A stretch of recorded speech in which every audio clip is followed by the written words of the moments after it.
Кандай барып келдиңер Турцияга? Кооптуу болдубу? Өзүңүз жаныңызга корккон жоксузбу?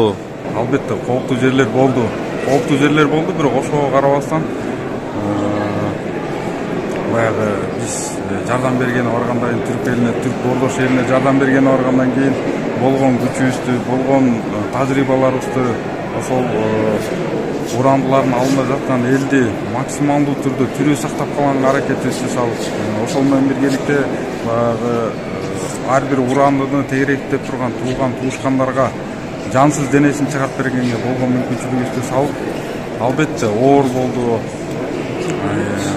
Моралдык жана психологиялык жактан да, себеби жансыз денени алып чыгып бергенде ошол эле туугандары ый болуп, өкүрүк кыйкырыктар болуп, ызаланган да учурлар болуп атты. Ошого карабастан баягы ар бир каргайтылган түнү таң аткан күнү бар демекчи, тирүү жандарды да чыгарган убактылар болду.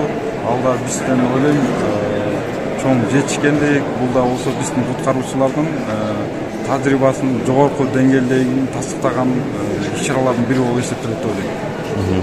Өзүңүздүн жаныңызга корккон жоксузбу аяктан?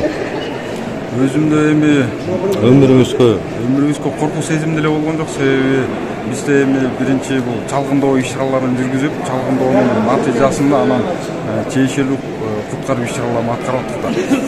Себеби мындай окуу машыгууларда, ошол менен биргеликте чет өлкөгө барып, баягы куткаруу иш-чараларынын мелдештерине да катышып жүргөнбүз. Ошолордун бүт баары ошол авариялык куткаруу иш-чараларында өтө чоң жардамы тийди деп айта алам. Канча сааттан ушу издеп, адамдар издеп, урандылардын астынан издеп жүрүп, канча убакыт эс алып аттыңыз? Биз негизи 24 саат бою жумушту жүргүзүп аттык. 12 сааттан болуп, ар бир топко бөлүнүп, бирибизди алмаштырып 12 саат жумуш жүргүзүп, 12 саат эс алып аттык.